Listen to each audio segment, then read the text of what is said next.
Good morning, students.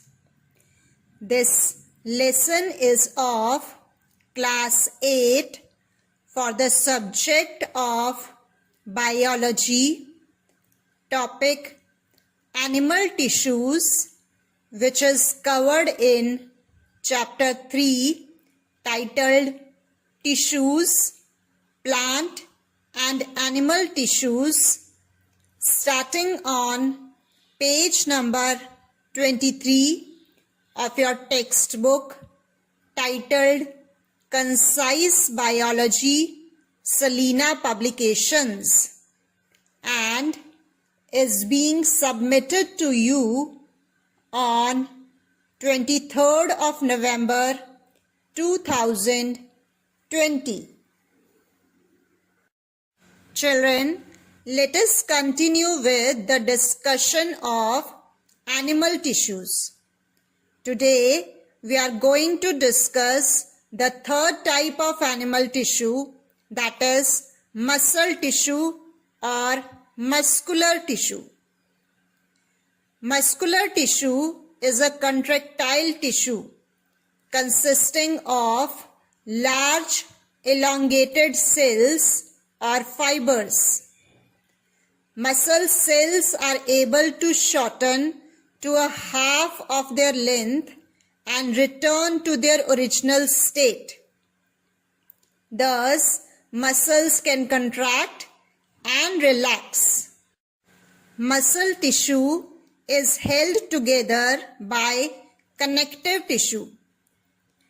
The cells of the muscular tissue help the body in its movements and locomotion of the individual. Types of muscular tissue. There are three types of muscular tissue.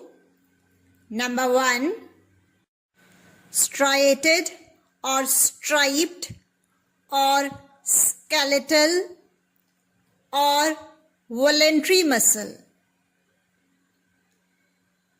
Second type of muscular tissue is unstriated or smooth or unstriped or involuntary muscle. And third type of muscular tissue is cardiac or heart muscle. Children, look at figure 1, which is showing you the structure of three different types of muscular tissues. That is the cardiac muscle, which is present in the heart, the skeletal muscle, which is present all over the body, connected with the skeletal system, and smooth muscle, which is present in the internal organs. All this we are going to study in detail further. Let us start with the discussion of first type of muscular tissue, that is striated muscles. Striated muscles are also called striped, skeletal or voluntary muscles. Striated muscles are normally attached to bones and help in body movements.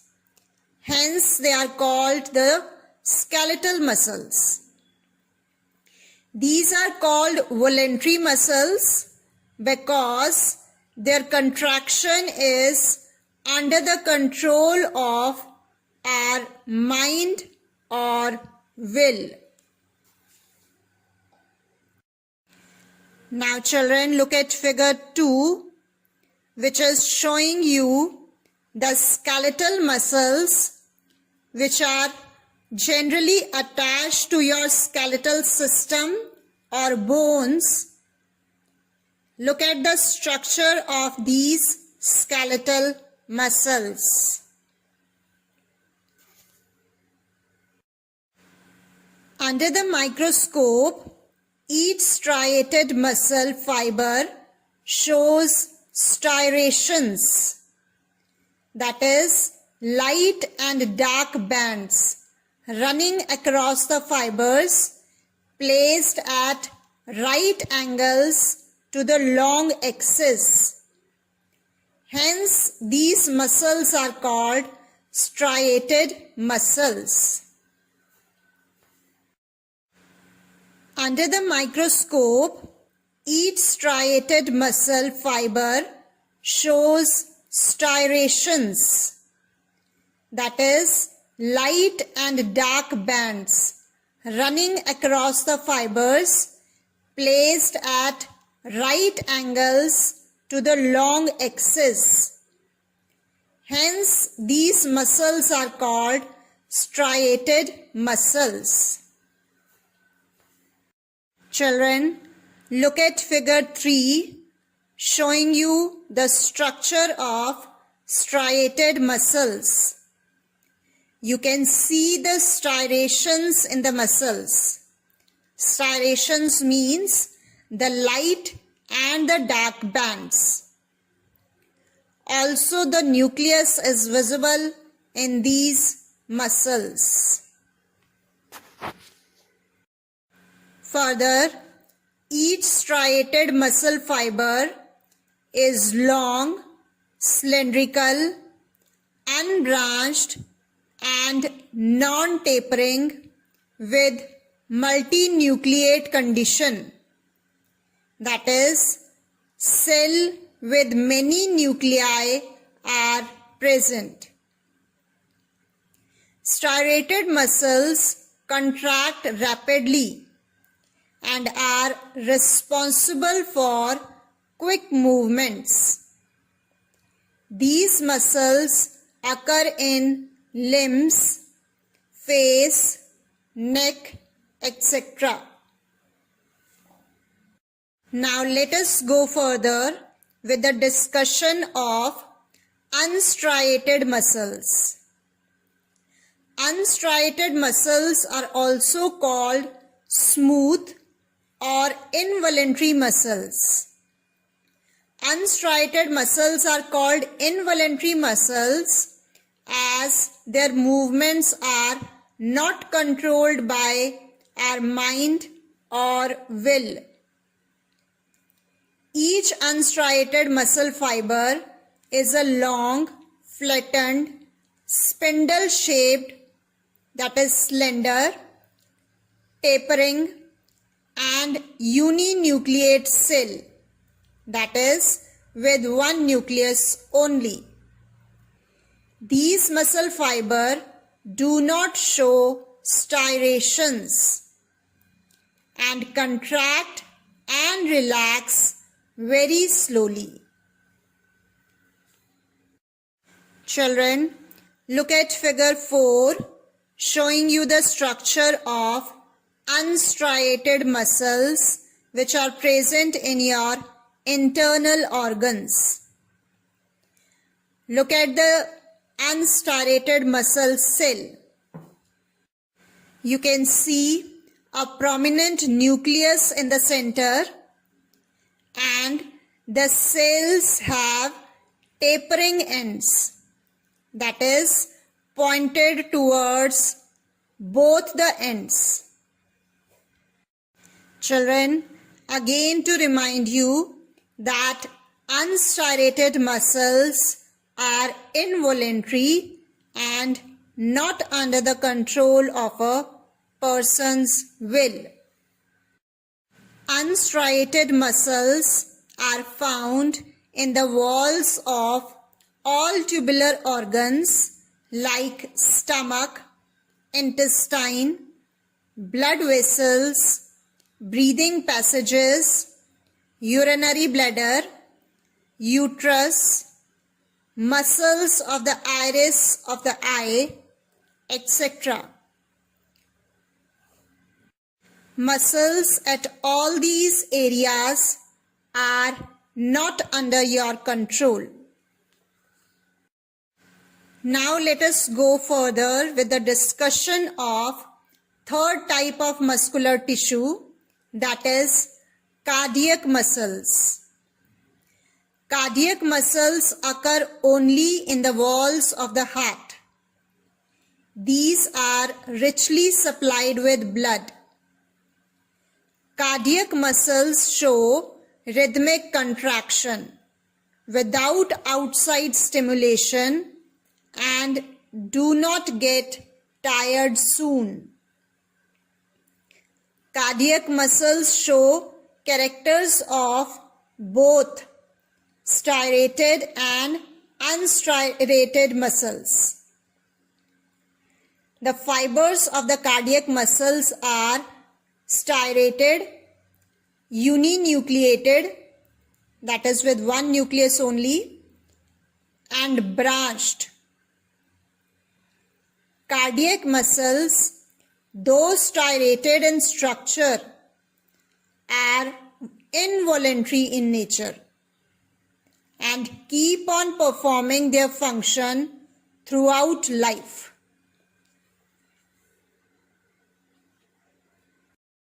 Children, you can see figure 5 showing the structure of cardiac or heart muscles. These cardiac muscles are present in the heart. You can see, children, cardiac muscles are striated, that is, they have the light and the dark bands, and they are uninucleated. Further, you can see in the diagram that cardiac muscles are branched, forming a network. Now, before going further, let us take a short break. Answer the following questions during the break. Question number 1. Name 3 kinds of muscular tissue. Question number 2. Name the kind of muscles present in arms, legs, face, and neck. Question number 3. Which type of muscles work throughout life and do not get tired soon? Children, you may now pause the lesson for 3 minutes to write the answers to these questions in your notebooks. Break is over, children. Listen to the correct answers first. Answer number 1. 3 kinds of muscular tissues are striated, unstriated, and cardiac muscles. Answer number 2. Striated or voluntary muscles are present in legs, face, arms, and neck. Answer number 3. Cardiac muscles work throughout life and do not get tired soon. Now, let us resume the topic with the discussion of 4th type of animal tissue, that is nervous or neural tissue. Nervous tissue constitutes the nervous system and is specialized tissue for receiving stimuli or sensations and transmitting messages. Nervous tissue is present in brain, spinal cord, and nerves. Nerve cell or neurons form the most important element of nervous tissue. Now let us discuss the structure of a neuron or nerve cell. Each neuron consists of three main parts. Number 1, the main cell body called the perikaryon or cyton, containing nucleus. Number 2, the dendrons. Dendrons are one or more elongated hair-like extensions or processes arising from the cyton. Dendrons branch further into many thin branches called the dendrites. The dendrites receive the impulses. Number 3 is the axon. Axon is a single long cylindrical process arising from the cyton.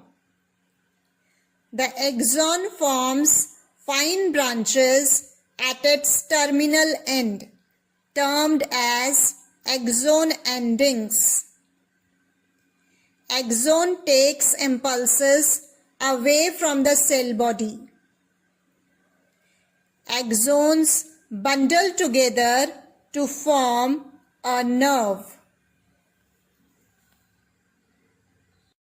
Children, please look at figure 6 showing the structure of a neuron or nerve cell. Children, you may see that the nerve cell has a major cell body called the cyton or perikaryon. Further, a long process coming out of the cyton is named as axon. You may see the axon endings at the end of a neuron. In the diagram of the cyton, you can see a big nucleus, prominent nucleus is present in the center. You may see the fine branches, that is the dendrons and dendrites coming out of the cyton, which receives the impulses. Further, in the axon, you may see that axon is being covered with a sheath or a layer called myelin sheath. This myelin sheath is not completely covering the axon. In between, there are gaps in the myelin sheath, which are termed as node of Renvier. All the children need to draw this diagram and practice the structure of a nerve cell in their notebooks. Further, nerve cells are joined end to end, forming long nerve fibers. Nerve fibers branch out to every part of the body. These nerve fibers conduct messages from one part of body to the other. Thus, nerve tissue is concerned with the perception and responses of animals. Dear students, this finishes with the discussion of Chapter 3, that is tissues. Kindly go through the given explanation in the given notes as well as the chapter as being discussed in the book. And with reference to the detailed explanation, you are required to answer the following home assignment questions in your notebooks. Home assignment questions are as follows. Question number 1. Answer the following review questions given on page number 32 of your textbook in your notebooks. C. Short answer type, question number 3.